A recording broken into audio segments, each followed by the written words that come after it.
it's about at 10 o'clock, it's about time, so I will just briefly introduce Ryan Simonelli, is that correct? Simonelli does Simonelli? And still currently researching at Wuhan University. Right on, thank you very much. We'll do 30 minutes and then 20 minutes for Q&A. All right, and it's a bit of a technical talk, so if anything is unclear at any point, feel free to just stop me during the talk for clarificatory type questions. If it's less clarificatory, I'll just tell you to hold off. But any clarificatory question, if there's some bit of notation that doesn't make sense, just pause and ask me. And because it is a bit of a technical talk, I want to just start by saying why I'm talking about this. Sort of just big picture. A lot of my research is focused on developing an inferentialist theory of content. So understanding meaning in terms of the inferential rules governing use. And in some sense, the crucial test case for this theory of content in general is logical vocabulary. Sort of, if you can't make an inferentialist theory of content work for logical vocabulary in particular, then it's surely hopeless for language in general. And because I'm interested in the stronger claim, the right way to understand content in general is in terms of the inferential norms governing use, it's really important to me that we at least get inferentialism to work for logical vocabulary, because if that doesn't work, the whole project's surely hopeless. So this paper is addressing a challenge from some proponents of radically subclassical logics to thinking about logical contents in general, and in particular, negation. Okay, so it's called There is a Logical Negation. Yes, no, both, and neither. And it's a response to a paper by J.C. Beale called There is no logical negation, true, false, both, and neither.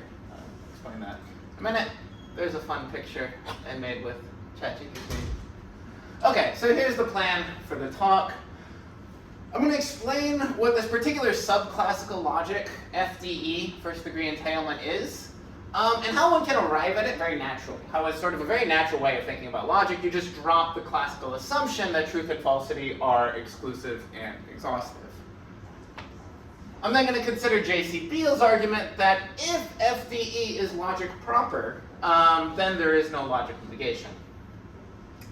I'm going to consider one prominent proposal for understanding what classical negation is, the bilateralist proposal, where you understand negation in terms of the speech acts of assertion and denial. I've got my bilateralism shirt on. This is a proposal I quite like. And I'm going to show how a proponent of FDE can endorse the bilateral rules for classical negation by putting forward a bilateral sequent calculus containing these rules. And this is going to enable me to say that there is a logical negation. In fact, it's just what the classical logician says it is, once you really understand what classical negation is. Okay. So what is FDE? Well, let me just start with what it seems like we all know. So how do we think about the meanings of the logical connectives? Here's a very straightforward idea. Not A is true if A is false. Not A is false if A is true. A and B is true if A is true and B is true. A and B is false if A is false and B is false. A or B is true if A is true or B is true. A or B is false if A is false and B is false, right? So this is, we all know, understand the meanings of these connectives in these terms. When you take an introduction to logic class, or, several logic classes after that, you learn to formalize these intuitive truth conditions in the following way. We assign valuations to sentences. The valuations of a sentence is a truth value. Each sentence gets a 1 and 0. The valuation of not A is 1 if the valuation of A is 0. Valuation of not A is 0 if the valuation of A is 1, right? The 1s and 0s are the formal stand-ins for true and false.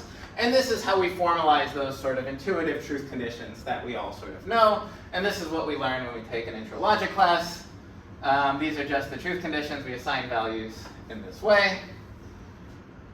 But this builds in a certain idea about the relationship between truth and falsity, right? we assume, right, that each sentence gets assigned exactly one of these truth values, and it can't possibly be assigned both truth values, right? So we assume that truth and falsity are exclusive and exhaustive, such that no truth sentence can be both true and false, and no sentence can be neither true nor false. And the sort of motivating thought of at least a certain kind of subclassical logician is that this assumption is substantive. So in particular, there are certain types of phenomena that have led people to question whether or not truth and falsity are exclusive and exhaustive. Perhaps most famously and the most simple to describe is paradoxes like the liar. So consider the sentence, "This sentence is false." Well, if you think about it, it seems like, well, if I say that this sentence is true, then I have to say that it's false because what it says is that it's false, so if it's true, it's false.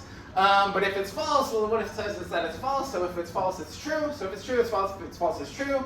What should one say? Here are two answers that people have thought is kind of plausible. One answer is the dialethic answer, to say it's both true and false. One answer is the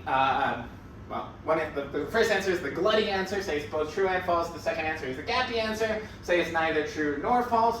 Now, regardless of whether you think these answers themselves are plausible or not, it seems like the considerations that might push us to one of these two answers aren't sort of purely logical considerations. There may be some other considerations. It seems like logic itself should enable us to investigate these various possibilities, right? And so if you think, well, you know, these assumptions of the exclusivity or exhaustivity of truth and falsity, they may be justified, but their justification isn't a purely logical justification. So as far as pure logic is concerned, we shouldn't impose these conditions, right? Logic should be sort of less judgmental than that.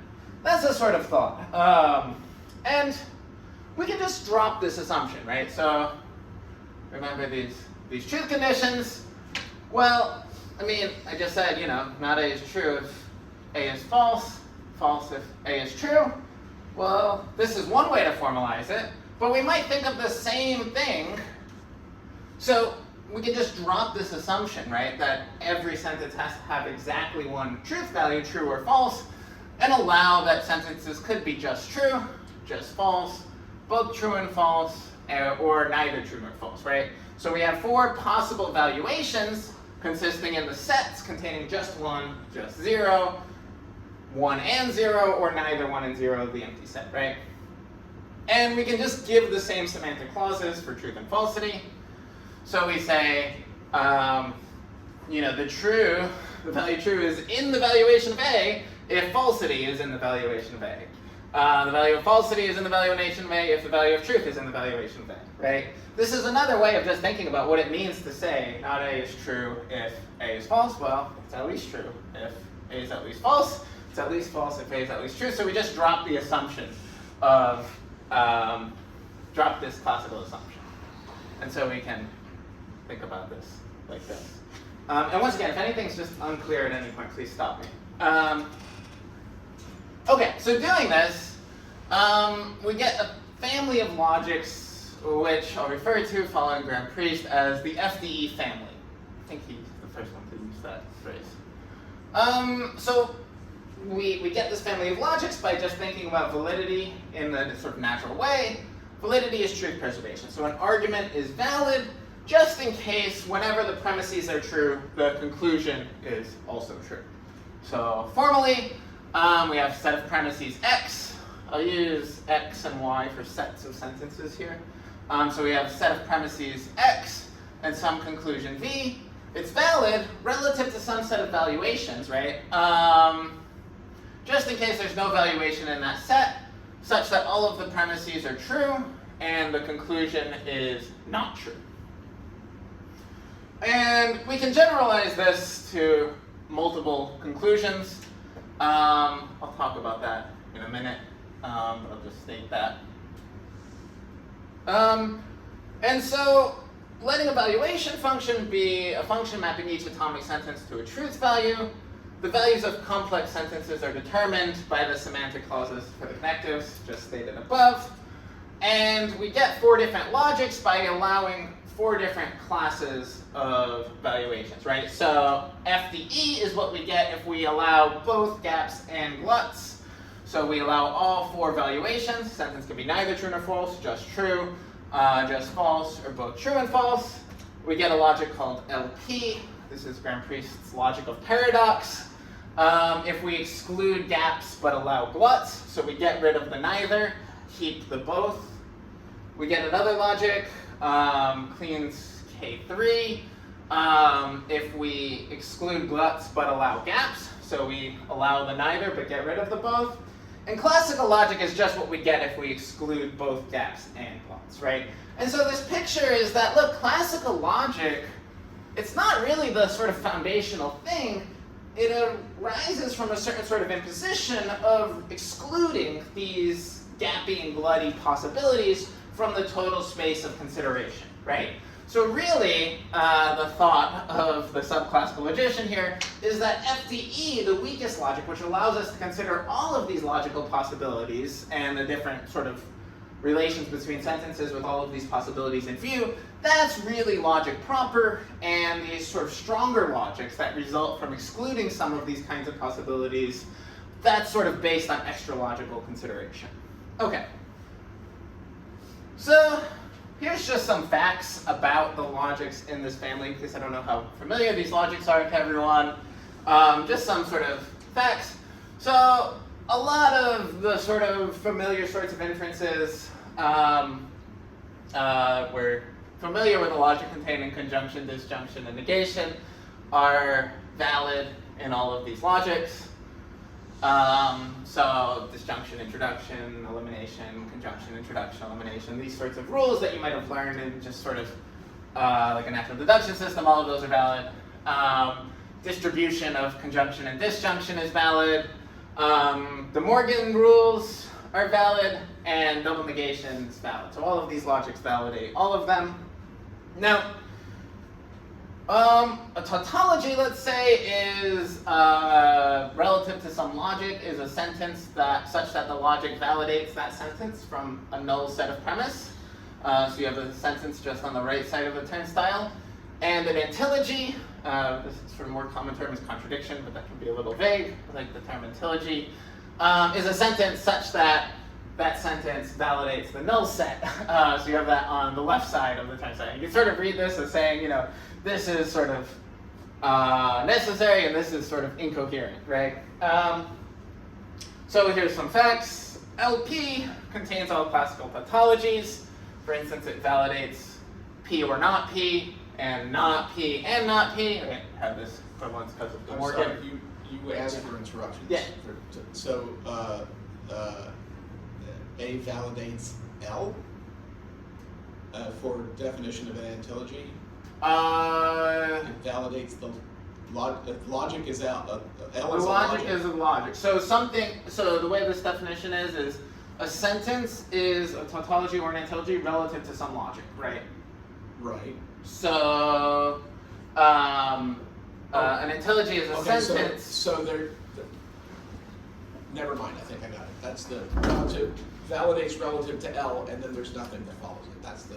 Yeah. Okay. So really, right? Because if you're working in a structural consequence relation, Okay, right? yeah. All of these will have weakening, right? So this is a kind of explosion, right? It's just another way of saying, you know, any contradiction will entail everything. Because okay, so LP contains all classical tautologies. If you have some classical tautology, you have LP validating it in this sense. K3 contains no tautologies, but it contains all classical antilogies. And you can think of these in either way, right? You can think of these as just saying, you know, this is incoherent, right? You just have it on the left side of the turnstile. Or you could think of this as a kind of explosion principle. So we have P and not P, and not P or not P. These are antilogies in K3. LP contains no antilogies. FDE contains neither any tautologies nor any antilogies. So it validates all of these inferences, but there's no tautologies and no contradictions. And K3 and LP are duals in the following sense. And you can see it follows the inverse from their duality. Okay, just some facts about these logics, just in case they're not familiar. Okay, so now I want to turn to J.C. Beale's claim. So J.C. Beale is the sort of most prominent proponent of FDE as, here's really what logic is. And he claims that if you think that FDE is logic proper, then there is no logical negation. Why should one think this? It has not to do with the semantics of these logics, right? So I've just given a characterization of these logics in semantic terms, but rather with the standard proof systems for these logics. So let's take a look at the classical sequent calculus.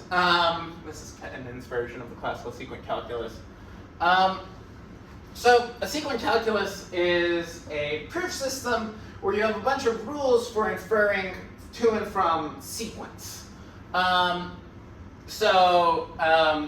the multiple conclusions for now. This principle of reflexivity just says if you have a set of conclusions set of premises X, and along with some premise A, you can always conclude A, right? This is just reflexivity. And we get conjunction rules, right? This says if A along with B implies some set of conclusions Y, then A and B implies some set of conclusions Y. If this says if you have something that implies A, and that thing also implies B, then that thing implies A and B. And extra conclusions are important, but we'll just ignore those for the moment. And those are the conjunction rules. The disjunction rules say if A implies something Y and B implies something Y, then A or B implies something Y. This disjunction right rule, you sort of have to know what the multiple conclusions mean. The crucial idea of the multiple conclusions is that they're collected disjunctively. So whereas the premises are collected conjunctively, the conclusions are collected disjunctively. And so you have A, comma B, you can conclude A or B. Don't get too worked up about the multiple conclusions now because I'm going to raise a problem for it anyway, but this is the standard classical sequent calculus. And crucially, here are the negation rules. The negation rules tell us that if you have A as a conclusion, you can conclude not A as a premise.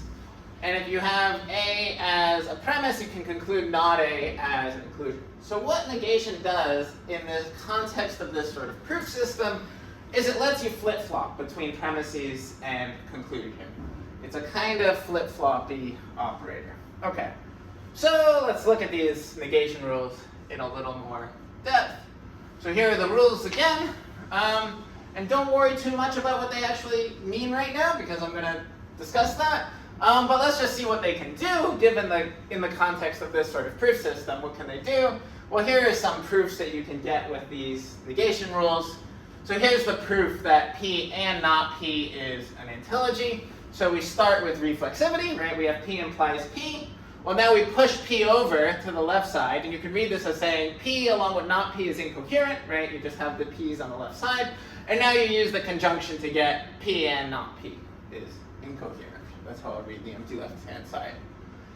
Okay, and here's P or not P is a tautology.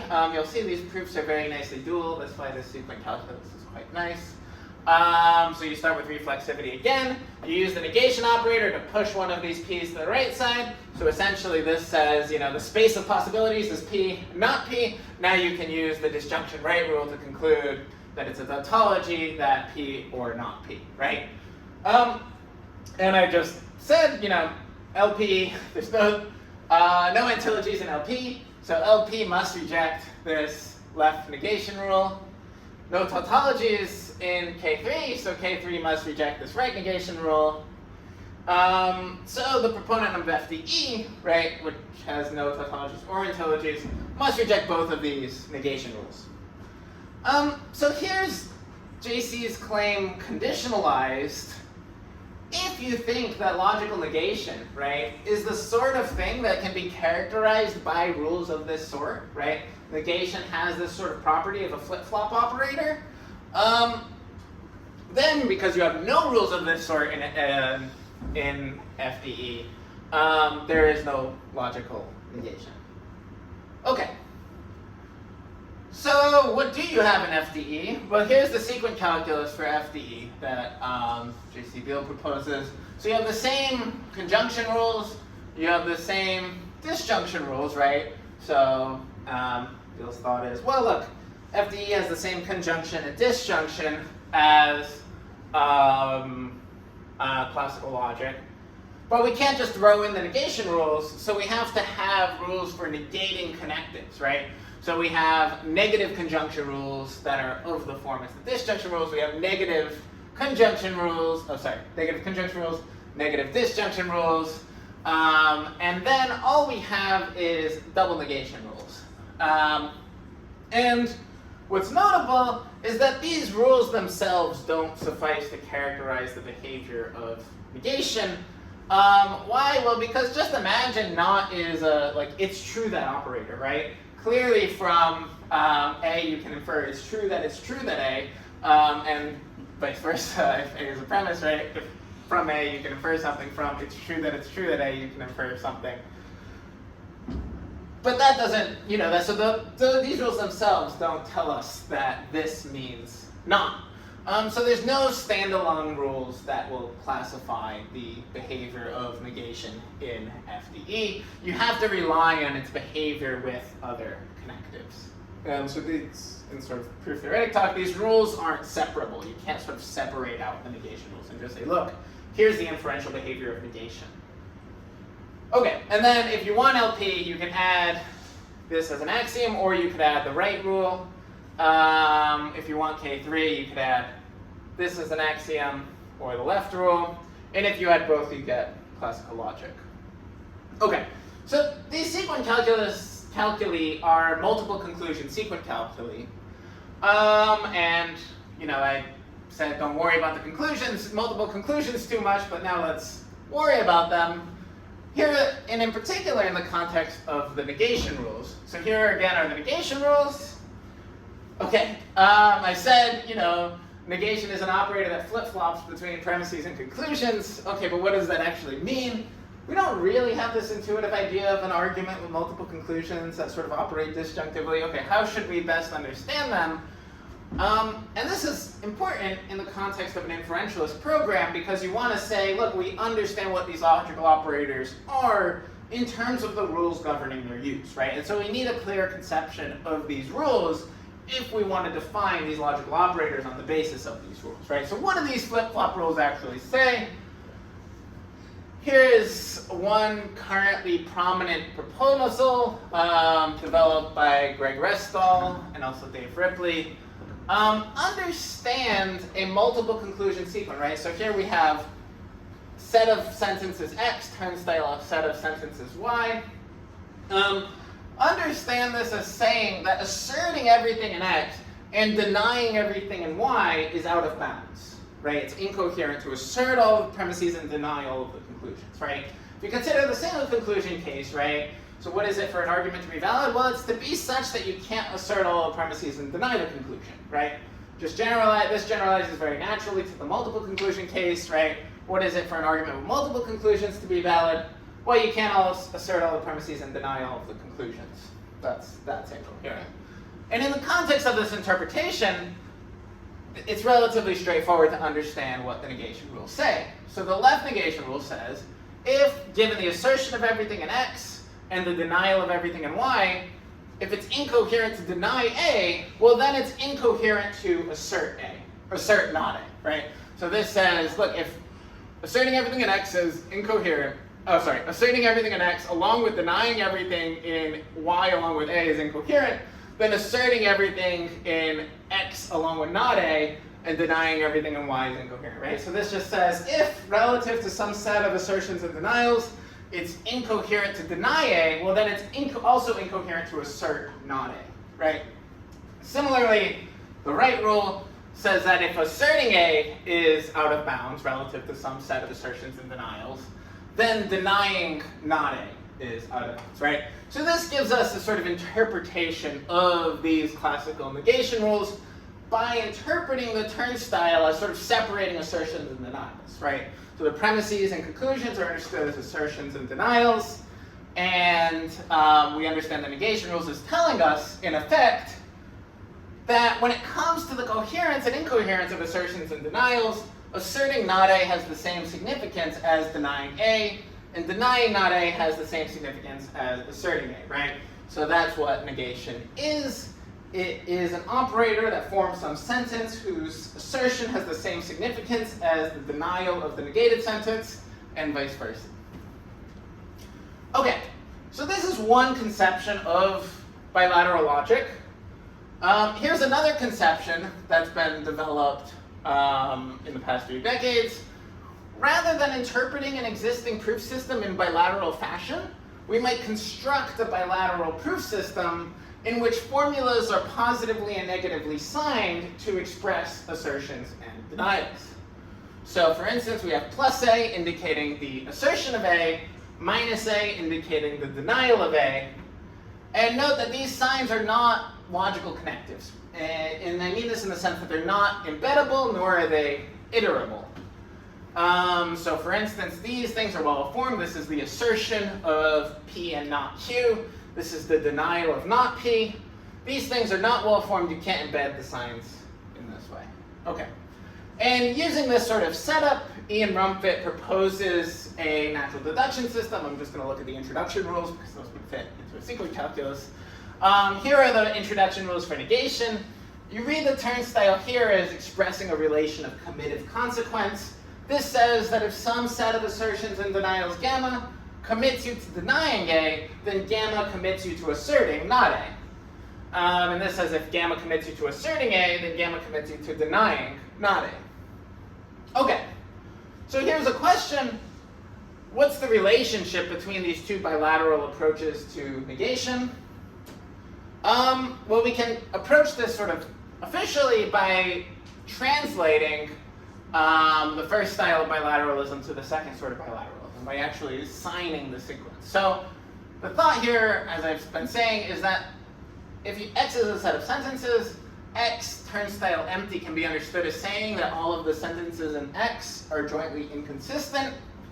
In a bilateral sequence calculus, we can take a formula of the form gamma turnstile, where gamma is a set of positively and negatively signed formulas, as saying that the set of moves in gamma, be they assertions or denials, are jointly incoherent. And this lets us translate a multiple conclusion sequence of the form X turnstile Y, where these are sets of sentences, to a sign sequence of the form gamma turnstile, right? Just take gamma to be, just sign everything, positively sign everything in X, negatively sign everything in Y, put that in a single set, stick that set on the left side of the turnstile. There you go, you have a bilateral sequence that's equivalent to this, right? You could translate the whole sequence calculus in that manner. Okay, so here again are the classical sequence rules of negation, understood in this bilateral fashion. And you can interpret this in explicitly bilateral notation in this way, right? This says, right, if relative to some set of assertions and denials in gamma, denying A is incoherent, then it's incoherent to assert not A. And this says if asserting A is incoherent, then it's incoherent to deny not A, right? So this makes explicit this bilateral interpretation in the notation itself.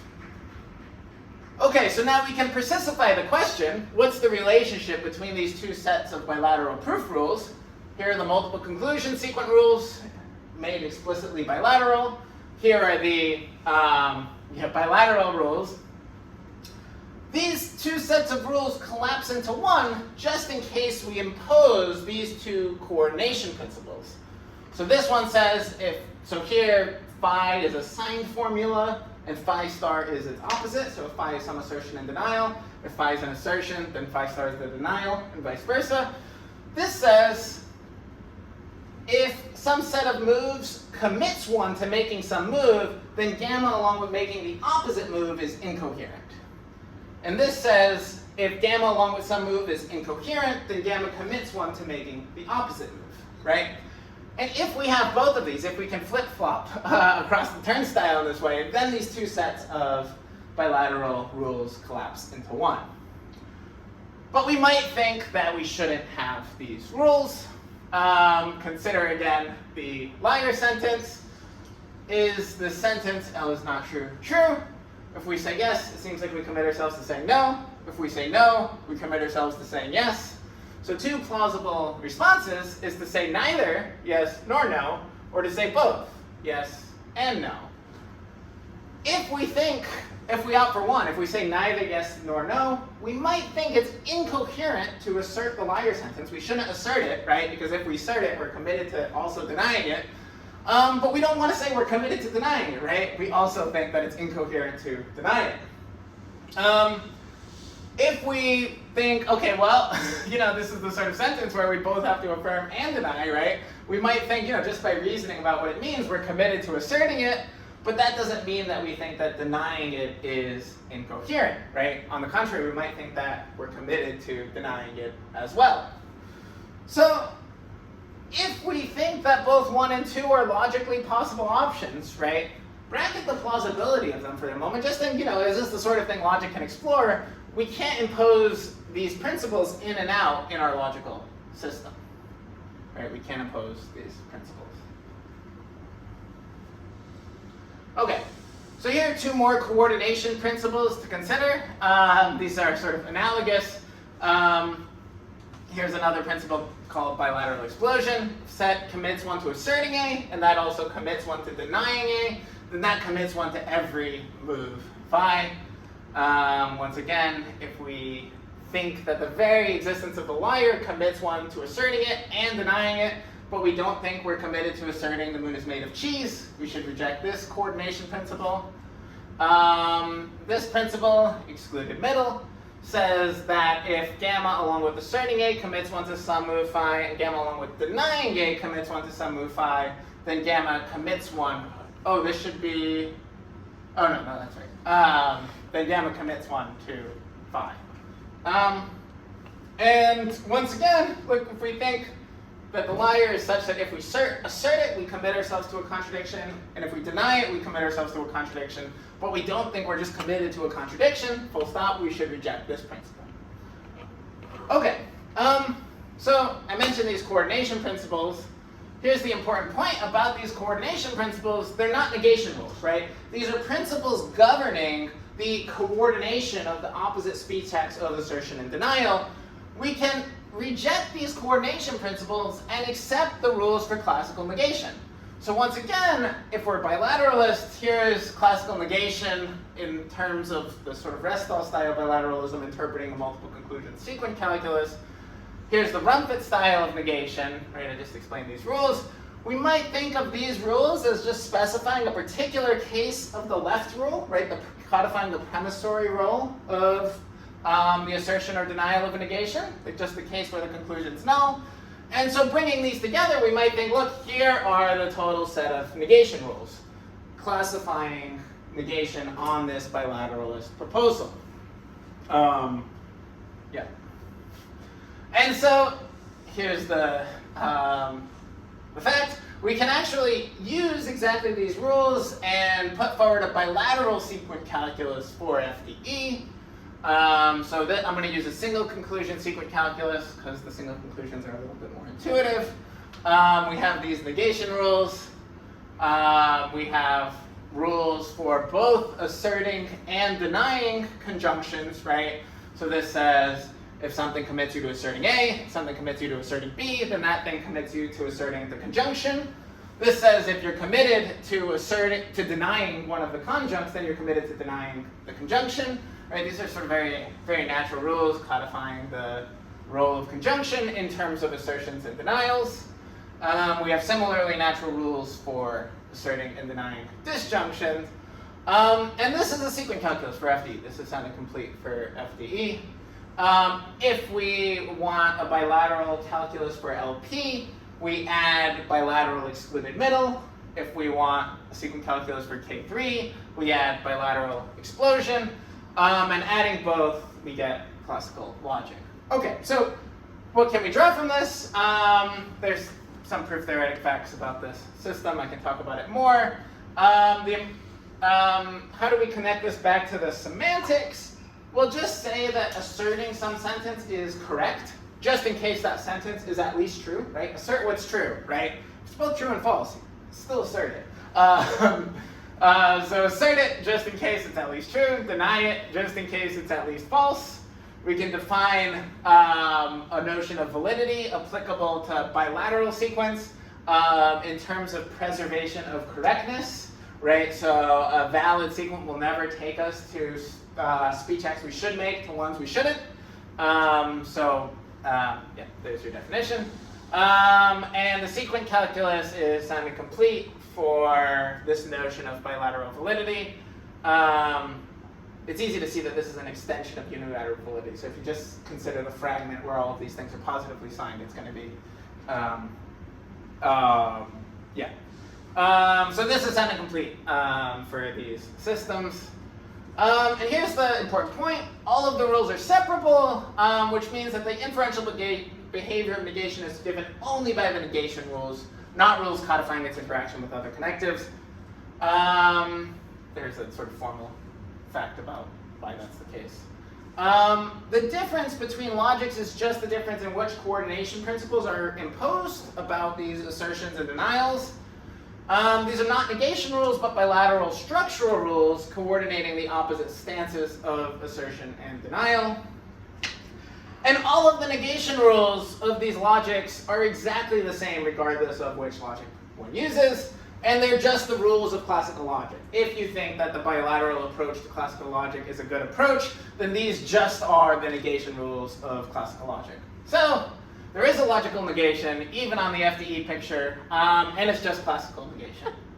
Thanks. And there's the paper if you want to understand.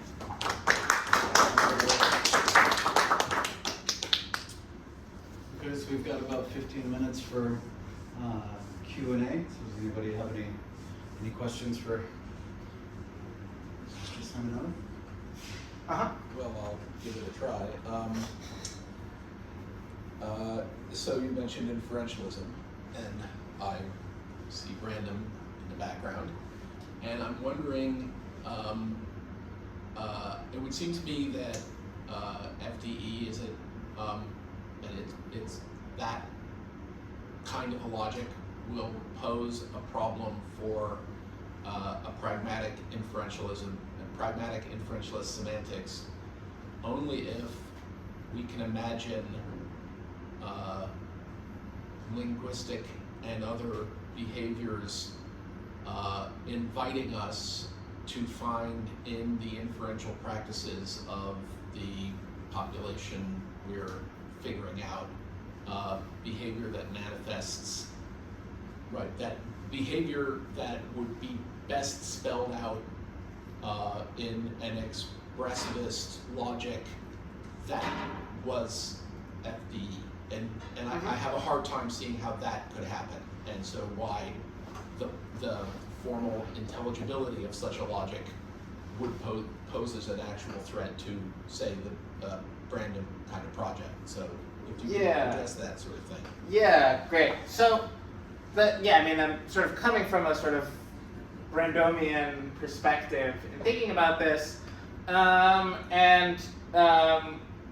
here's one way to think about the sort of basic framework for developing an inferentialist picture. You might think there are sort of different types of speech acts, right? We can assert, we can deny, and there's also different types of reason relations, right? You might have reasons for something, reasons for some speech acts, or reasons against some speech act, right? And this is the sort of framework that sort of Bob's been working in recently. There's a recent book with Wolf Hobel where they sort of have this sort of framework. And in normal cases, right, reasons for asserting are reasons against denying, right? And reasons against asserting are reasons for denying, right? If I have reasons against asserting, I should have reasons for denying. And in the normal cases that you consider these things align, right? And what that means in this sort of formal framework is that you can impose these coordination principles, right? We can have, if I'm committed to asserting P, then it's incoherent to deny P, right? And these sort of characterize our sort of inferential practices, right? But I think it is a feature of our inferential practices, right, that there are these strange phenomena for instance, paradoxes and things like this, where these things can come apart. Where it seems like we have reasons for asserting, but we also have reasons for denying. And we might have all things considered reasons for asserting, but not all things considered reasons for denying. And so this sort of, picture of this sort of dropping below the classical assumptions, I think only really comes into play when you have these sorts of paradoxical phenomena. But people like J.C. Beale will say, look, logic is such that it's universal, right? And so it doesn't matter if it's only in these strange cases that we need to drop these classical assumptions. The fact that in these strange cases we do means that logic itself doesn't impose them, because logic is what enables us to think about everything. So that's the sort of context that we're trying to Good. So it really is driven by these paradoxical sorts of apparently significant syntactic strings. Yeah, so that's why apparently syntactic strings rather than bits of inscription or vocalization that if you want to avoid these problems in the first place, you say these are not significant because they have no use. Yeah, so this is one of the easy, the sort of most straightforward route, right, to motivating this sort of thing is by considering semantic paradoxes, right? And of course there's a menu of options in response to semantic paradox, right? Only one of these options is actually trying to keep a transparent truth predicate along with self-reference, right? If you have a transparent truth predicate with self-reference, right, then you need to do something to your logic, right? But you might think, oh, well, the right response to the paradox is to not allow the formation of these sorts of sentences in the first place. There are other sorts of cases, right? There are other, it's not the only sort of motivation for instance, paraconsistent logic is the paradoxes, right? So, for instance, Graham Priest likes to talk about legal cases as motivating paraconsistent logic, right? You might have actually contradictory laws and think you can actually reason about them. So I don't really go into the motivations for these things, but I do think, it's plausible, right, that there are discursive practices that are characterized by these subclassical norms, at the very least, paraconsistent logic conferences. Was at the World Congress of Paraconsistency in September. You have those mostly on holiday, don't you? Yeah. So, I do think, there are these practices that sort of, well, look, these norms aren't in place, how can we still characterize the inferential norms? Good, thanks. Uh-huh. Yep. Okay, I wasn't sure if somebody else. No. Okay, so this is a way back in the background question. I thought the talk was cool, and I don't think I have any objections to the actual content of the talk, but I just want to see if I'm understanding some of your background assumptions correctly, right? So you're focusing on rules governing assertion, and you seem to be using assertion as broadly synonymous with a speech act, right? Mm-hmm. And so you're thinking about logic as something like a system of rules governing speech acts, and that's coming out of this prior commitment to inferentialism. Does that seem broadly correct? Yep. Okay, so this is just sort of like an in-house dispute between people who sort of agree with this picture of things, because I'm coming at this from such a different perspective, where I sort of think I just think logic is modeling relations between abstract objects, right? So, you know what I mean? I'm over here and I'm just sort of this is cool, but I think it's not,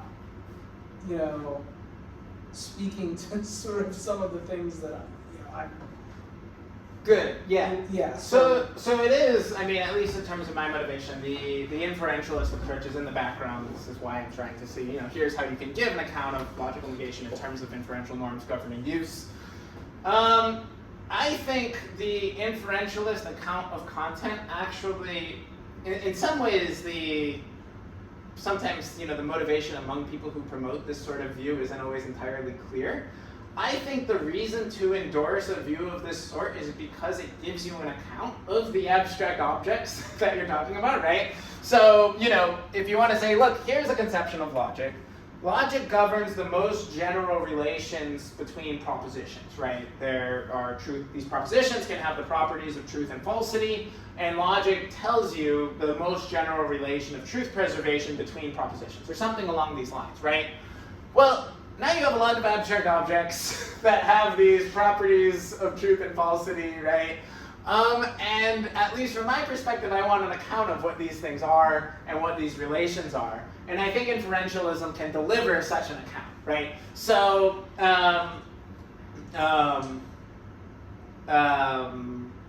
yeah, so I agree also. I mean, I think there is a perfectly true characterization of logic where logic is about most general relations between propositions, which are abstract objects, right? I just think inferentialism is giving you an account of those abstract objects and the sorts of logical relations between them in terms of speech acts and norms governing their use, right? So I want to ground this sort of picture in an account of norms governing use. So if you have an account of, if you think, here's what logic is, well, you have this question of how do we understand what these contents are, right?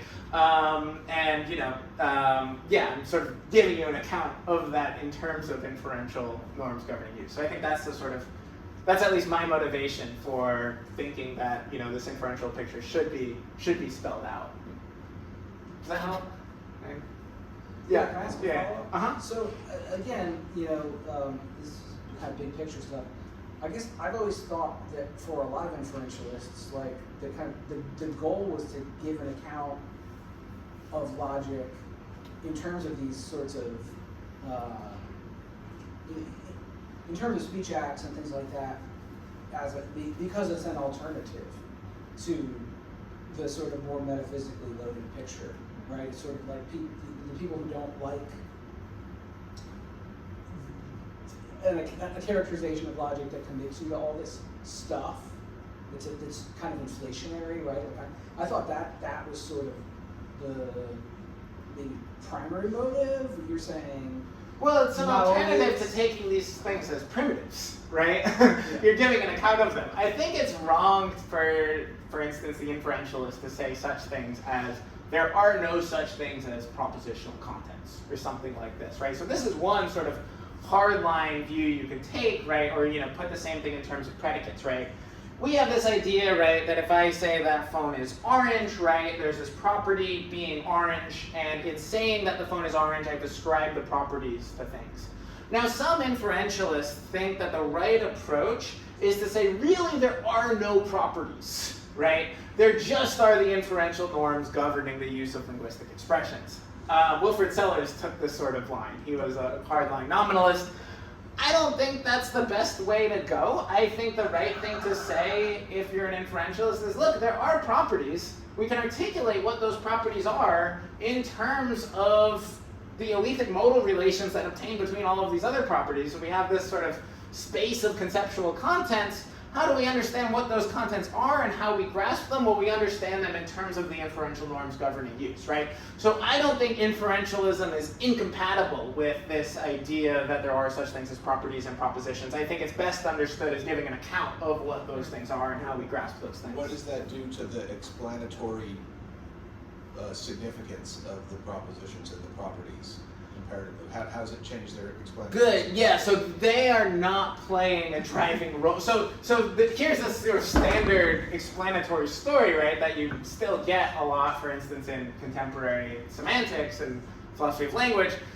Speakers, they go about the world, and these things in the world have properties, and they grasp properties, and language is a conventional means of encoding these, and the norms of the language sort of follow from the instantiation conditions of the properties.